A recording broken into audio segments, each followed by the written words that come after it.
University of South Carolina head football coach Will Muschamp.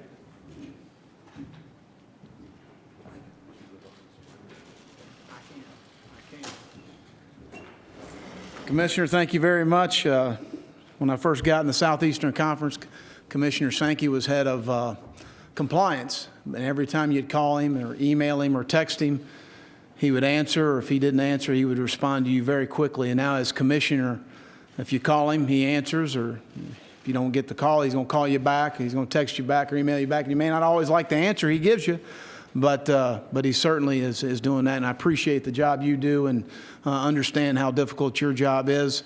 I can go ahead and tell you guys look rough here day 4. There's not a lot of juice and energy in the building. Bianca, you look rough. As always, you don't need to identify yourself. Your squeaky voice, I know. You guys got to pick it up. We're in the 4th quarter. You got me and Hugh and Les, and certainly some of their questions may be more interesting than mine, but excited to be here. First of all, I want to thank Coach Spurrier for what he did at the University of South Carolina and what he did for the Southeastern Conference. In the 1990s, really changed our league offensively. I was a player, and certainly he benefited from me playing, and so did his quarterbacks. But as a graduate assistant at Auburn, working for Bill Oliver, I never forget a 6-game breakdown going into their game, and it was 51% run, 49% pass, totally balanced down the middle. And believe me, it wasn't off a chart. That was off Coach Spurrier's head, and that was amazing. He's an icon, did an amazing job for our league and for college athletics. Really appreciate his friendship and support of me, and look forward to he and Jerry being a part of our program moving forward. But I really appreciate them. I'm going to go ahead and tell you I'm going to disappoint you now. I am not as entertaining as him. So you don't need to write an article about it tomorrow morning. All right, so there's only one Steve Spurrier in life, and I'm not it. So been in Columbia since December. The support of our fan base has been outstanding. The positive energy that we've gotten everywhere we've been, we really appreciated this, and I want them to know how much myself and our staff appreciate them. The support from President Pastides and Coach Tanner, first of all, for giving us the opportunity to be at South Carolina. We're honored, but also the support they're giving us to take our program to the next level and build on what Coach Spurrier and her staff did. We're building a $50 million football operations facility. We should start in January. It would take about 16 to 18 months, and I think it's going to be a game changer for us as far as the student athletes on our campus presently. But also in the recruiting process. We all like shiny and new, and it will be, and we've been able to put our hands on it with the architects and get exactly what we want, and really, really excited about that process. When I first got to the job in South Carolina, I really just talked to our players about effort, toughness, and discipline. In everything they do, in every walk of their life, academically, athletically, spiritually, and socially, giving great effort, having toughness with what you do, and discipline. It doesn't take any ability in any of those situations. It doesn't take any talent if you do that. And I've been really pleased with the reception of our players. Anytime there's change and there's a coaching change and those things happen, there is some resistance. And we've had very little at our place. Our guys have really bought into what we're doing. 3 of the young men we're having today really made our transition extremely smooth for myself and our staff. And we put them through a very difficult off season, a really difficult spring ball, very physical spring ball. And we've had a great summer. I really appreciate their ownership and what we're trying to do, and them owning their experience in South Carolina.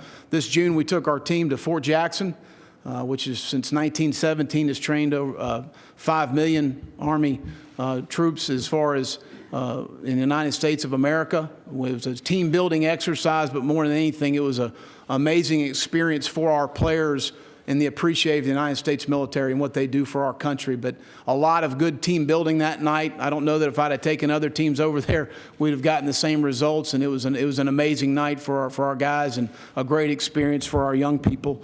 And I really appreciate General Cloutier and the folks at Fort Jackson doing that. A lot of unknowns on our roster right now. You look on offense, you've got 42 scholarship players, 34 of them are freshmen and sophomores, very little playing experience. But within those unknowns, I do feel like we've got some talented players. I really do. I've seen this. I've been in this league for a long time, and I think there's some very talented guys in that. Obviously, we're still searching for a starting quarterback. Perry and Brandon distanced themselves in spring, and both of those guys did a nice job for us. And going into fall camp, Lorenzo Nunez will be a part of that competition as well, but he's also going to play some receiver for us. We need some more help at that position. Michael Scarnecchia unfortunately had labrum surgery from a pre-existing injury when he was at home training in May, so he'll be out this fall. And Jake Bentley is a freshman on campus right now for us, and he'll be involved in the competition as well. But we're going to decide who will help us win football games, who's going to help us win games. When there's no timetable, and if we have to play 2 guys, we'll play 2, but we're going to do what it takes to win. I've got 3 guys with me today, 2 on offense. Debo Samuel is a receiver from Inman, South Carolina, Chapman High School. And a guy that I really was impressed in the off-season program, watching the way he worked, going through spring. I think he has some elite ability. When he has been healthy last year, he was very productive for us, and a guy we need to keep healthy. For us to be successful offensively, he needs to play well. We need more guys around him and his position group to play well. And but I think you'll enjoy visiting with him today. He's a retail management major at South Carolina. He's a redshirt sophomore. I do feel really good about our offensive line situation. We've got 34 starts back and some talented guys. Sean Elliott's done a nice job of recruiting that position and developing those guys there. And Mason Zandy's with us from Chapin High School, right outside of Columbia in Lexington County, 6'9", 315. He's got really good feet and length. Very intelligent. He's already graduated with a degree in political science. He's got a minor in psychology, and he's working on another major in sports management. So a guy's extremely intelligent. We've got 7 players on our team that have already graduated going into the fall, and we'll have another 7 to 9 graduating in December. So it says a lot about what we're doing academically at South Carolina, and we're really proud of that. Defensively, I feel like in our front 7, we've got a good mixture of talent and experience. The young man that I brought today was Marcavius Lewis from Greenwood, South Carolina, a guy that has got a lot of versatile ability to be able to play in, to move inside, to get matchups on some of the guards in our league. And that's something we need to be able to do. But I feel comfortable within our front 7. We need to improve in the secondary, but I certainly feel like we're capable. Feel really good about our specialist situation. Elliott Fry and Sean Kelly and Drew Williams as a snapper. We need to continue to improve our team speed to help our special teams to be able to control the vertical field position of the game. So that's going to be critical. When I first got to campus, I met with every player, and it was pretty evident after a 3-9 season, it was a pretty beat-down bunch as far as mentally. I told our guys a positive attitude in life guarantees you nothing, but a negative one does. So we're going to be positive about our outlook and what we're trying to do and what we're trying to accomplish. We lost 5 games last year by 7 points or less. So let's go find a way to make a difference in those games. And whether it's in the meeting room, it's on the practice field, in the all-season program, whatever you're doing, let's go find a way to get it done. And I'll open it up for any of your questions. Thank you, Coach. If you have a question, please raise your hand. Thomas, Tyler, and Matt will get to you. Again, we ask you to stand and give your name and affiliation. Coach, we'll start over here on our left, second row. Bob? Hey, You don't have to stand, Bob. I'm good, man. no, you're supposed to, right? Oh, really? I mean, Sankey's really strict, man. okay. Slide didn't make you stand. It's like a presidential press conference. There you go. Guys, yeah. But Bob Holt, Arkansas Democrat, is that a lot of times when a coach comes in, he doesn't keep the interim guy because it can be kind of awkward, I guess. I was wondering how that dynamic was with you guys. No, I don't. Sean loves the University of South Carolina. He and his wife Summer, love Columbia. I met with him the first night. He was a guy that, as a coach, your tape's your resume, and I thought he had really good tape. I thought his guys played really well. I thought they did a really good job. His guys played hard. They played physical on tape. I never met Sean personally. I met with him the first night. I said, let's work through a week or so, and let's see if this works for me and you and for Kurt Roper, our offensive coordinator, which I thought was the most important marriage, to make sure that the play caller, the quarterback coach, and the offensive line coach are on the same page, and they hit it off. So I'm really excited to have Sean a part of our staff. I've got no ego. I don't worry about that. I want to do what's best for South Carolina. And the best thing for South Carolina was having Sean Elliott on our staff. Coach, we'll go to the back right. Coach Brent Beard from WHOO in Orlando. A couple of player questions. Can you comment, please, a couple of Florida guys, Jamari Smith on offense and Jasper Sasser on defense, and their contributions you think for this year? Yeah, Jamari Smith's a young man that we started, has played multiple spots at South Carolina, started the spring at running back, and with the help we needed at receiver, saw him as an athletic guy that catches the ball well. He's got good speed in the slot, and he's going to play slot receiver for us this year. And I thought he ended spring very well for a first time at a position. I thought he did some really good things, and he's been moved a bunch. And Jasper Sassers right now is a guy that really is a good athlete. He's going to really help us on special teams. He's competing to play at safety. Okay, we'll go over here on our left in the middle. Mike Bianchi, Orlando Sentinel. I know you are. I am standing up, by the way. The glare off these lights off your head is blinding, but go ahead.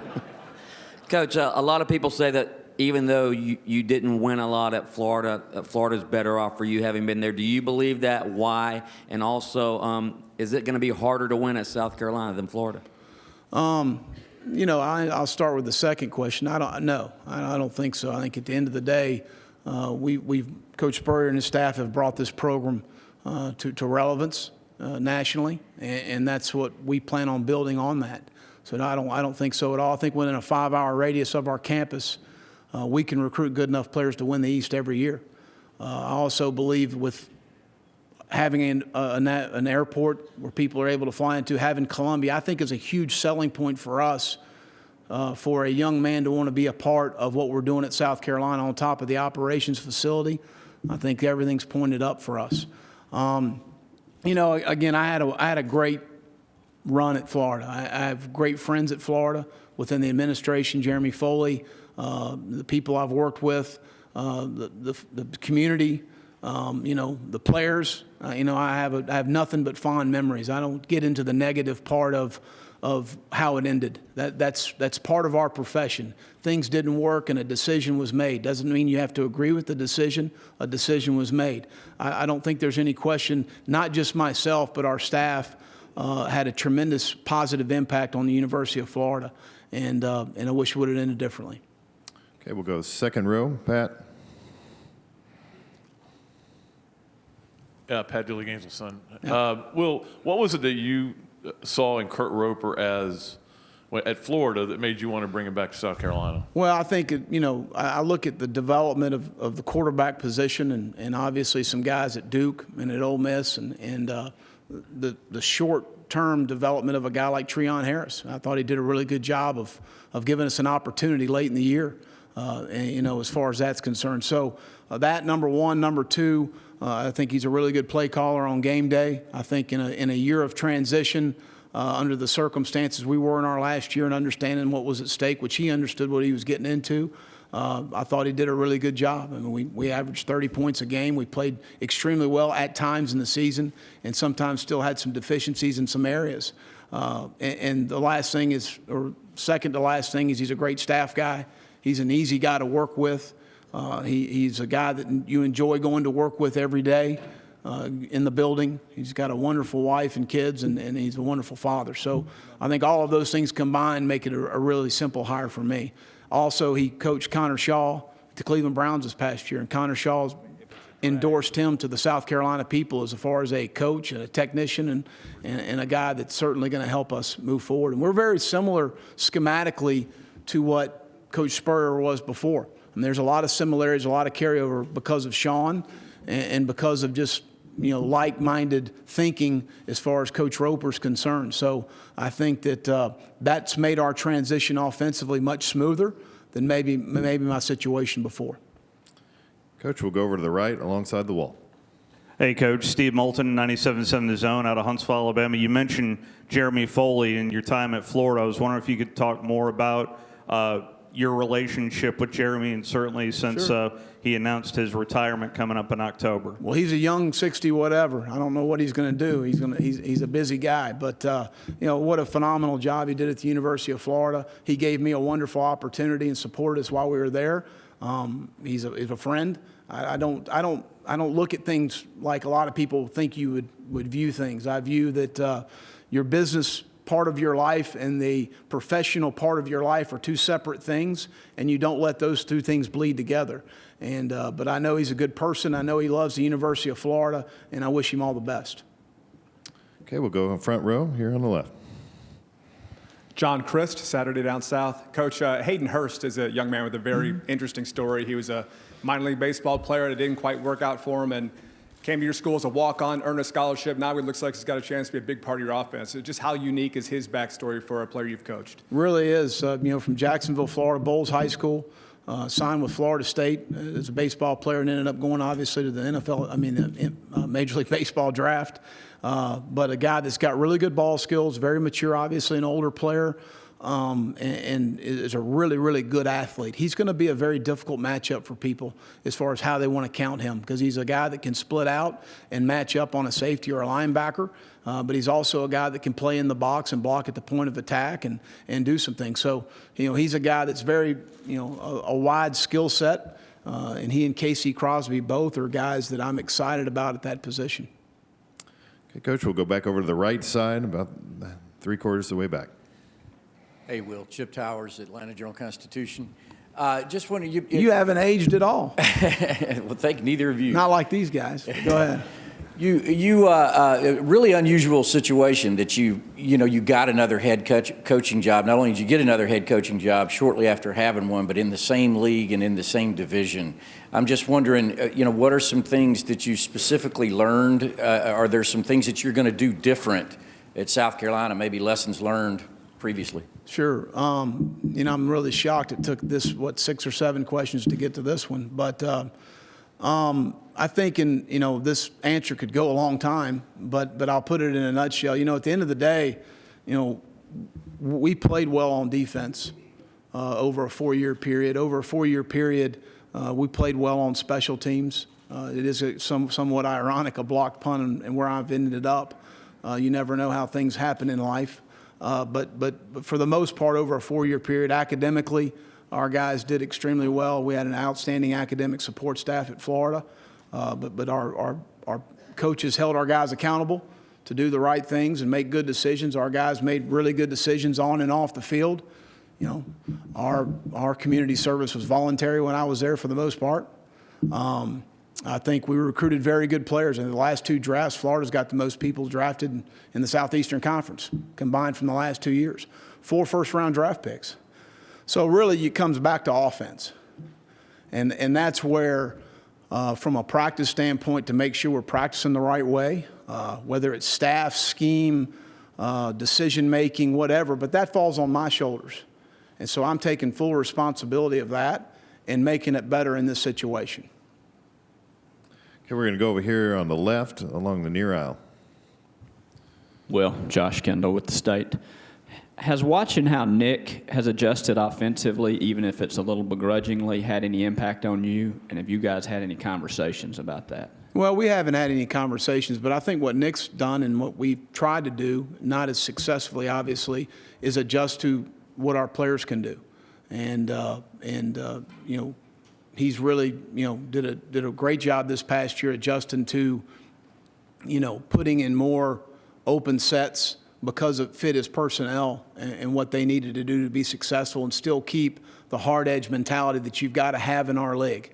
I mean, it's just at the end of the day, in order to stop the run, you got to be able to run the ball and vice versa, and against your own team. I mean, obviously depending on the talent level, but those are things that are really important, but you've got to continue to evolve. Our game changes a little bit every year, but you can't get away from the base philosophical ideas that you have.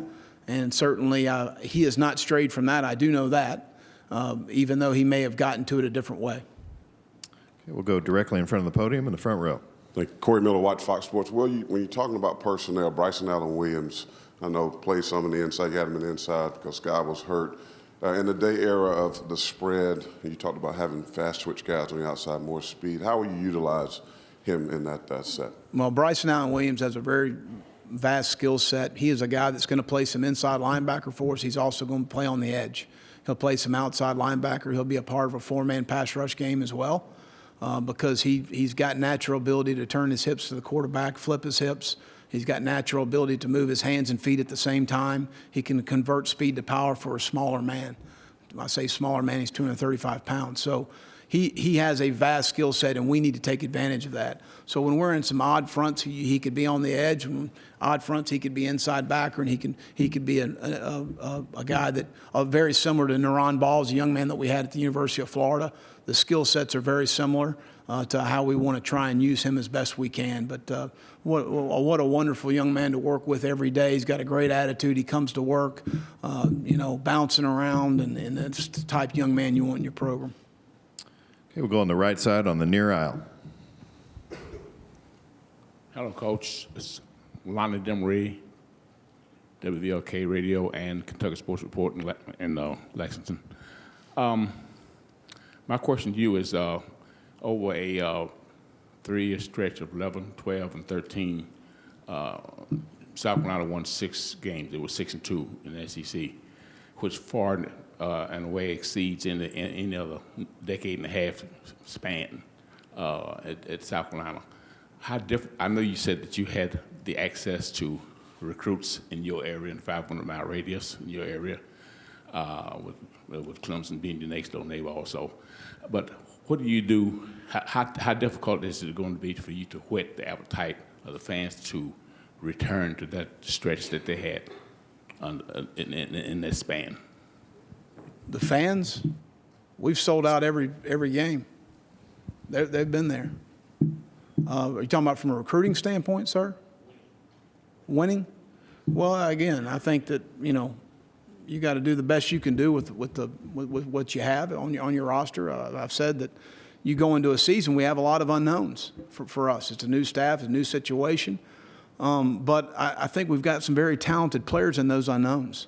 And I'm excited about the work ethic and the buy-in and all the intangible things it takes to be successful. I'm extremely excited about.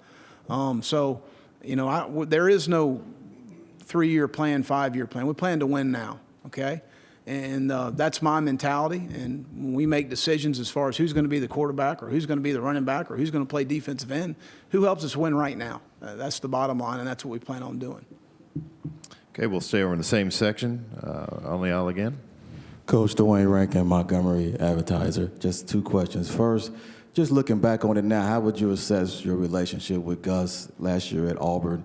And then second, what are you taking from that experience, not just with Gus, but with that staff going into this new opportunity as a head coach? Well, Gus and I have a great relationship, and I really appreciate him giving me an opportunity. That was my 3rd stint at Auburn. As excited as my family was to move to Columbia, South Carolina, we were extremely disappointed to leave Auburn, Alabama. What a wonderful community and people. But it was a great experience for me to see things from a different perspective. Gus is as good a person as you'll ever meet. I really enjoyed my time working there. I wish we had played better defense for him. We got to the combination of guys that played pretty well at the end. I wish we had gotten to that earlier. Rudy Ford, playing nickel, we should have gotten to that earlier. Blake kind of gave us some flexibility on it positionally. Carlton Davis came on and played extremely well for a true freshman. He's going to be a really good player for him. They got those guys back in the front 7. Got to keep Carl healthy. And, Montravius and Dontavius and Devereaux and Maurice and those guys and Byron and Jeff, getting a year older and continue to do some things at linebacker and such. And Kevin will do a great job with that defense. So, I'm excited for those guys. I'm glad we don't play them. But I want those guys to do extremely well. And as far as, taking anything forward, I just think, there's, sometimes it's good to see a different perspective of how somebody practices, how somebody prepares, and see how it fits to fit your football team. Okay, we'll go in the center section near the back. JamesCrappyAL.com. Well, a couple of the Auburn players were sharing stories about you from last season. Montravius said you broke one of your fingers during halftime in one game. Can you confirm the validity of that story? And I'm all right. And what game that may have happened, if that just if that was finger. True. I get frustrated sometimes. Marcus Spears got me frustrated a bunch. No, he's in the back. But, I get, as much as anything, I get mad at myself for not doing a better job preparing our players. And you get a little frustrated when the young men don't execute exactly the way we want to. And, I wear my emotions sometimes on my sleeves a little bit more than I should. So. All right, we'll go over here on the left. I don't remember the situation. I black out sometimes. All right, 3rd row over here on the left. Coach Gary Smith, Florida Times Union. I doubt if there's any other team. I haven't looked at everybody that gets 3 conference road games in September. Yeah. Then East Carolina usually gives everybody trouble. Then for the heck of it, you get to come back home for Texas A&M and Georgia. But I'm wondering, do you find that a tough schedule early may actually sharpen the kids' focus in the preseason? I don't think there's any knowing question. That's out there? I'm sorry. I don't think there's any question open up with an SEC opponent on national TV on Thursday night. It's got our guys' attention, and obviously Derek's done a really good job defensively there, and they're Ralph Webb, and they've got some really good talented players on offense, and certainly give you some issues. But I don't think there's any question opening up with a Southeastern Conference opponent has got our guys' attention. But right now, the biggest thing we need to focus on is South Carolina. And we need to take care of us in camp, and we need to improve every day and find a way and win the day, and all of those things. That's what we need to concentrate on right now, and that's the most important thing. The schedule is what it is. At the end of the day, in this league, it's going to be tough, no matter how it starts off, and you can't always have it the way you want it. And at the end of the day, I look at a great opportunity to go on the road and be 2-0 coming home to our fans. Okay, Coach, we'll go over here on the front row on the right. Sports Illustrated Kids. What has impressed you most about defensive coordinator Taveras Robinson? Well, what hadn't would be my question. I was a defensive coordinator at Auburn in 2006 and 2007. He claims to have had a great NFL career. I challenge that a little bit. I can't find any stats. But he is a guy that's got a lot of passion, a lot of energy. He can relate with anybody in the room. He has a unique way of reaching people. He understands how we want to play defense and how we want to teach it, and the devil's in the details of what we do and how we do it, the problems that present to us and how to handle those situations, and he's certainly ready for this opportunity. But everybody we have on our defensive staff we've worked with before, and all of those guys understand how we're going to coach defense and how we're going to develop players, and we'll do it better than anybody in the country. We have time for a couple more. We'll go here to the left, second row. Tom.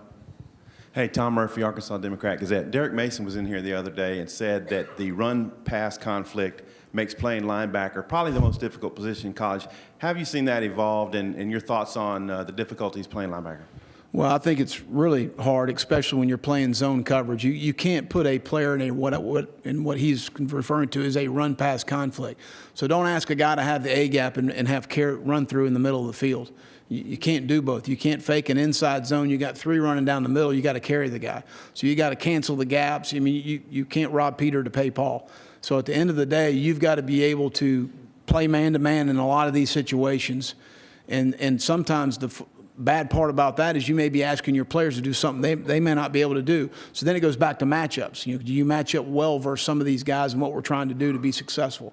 But there's no question in zone defense, you can't ask guys to have vertical carries in the seams and play run gaps inside. It's impossible. We'll take one final question over here on the left.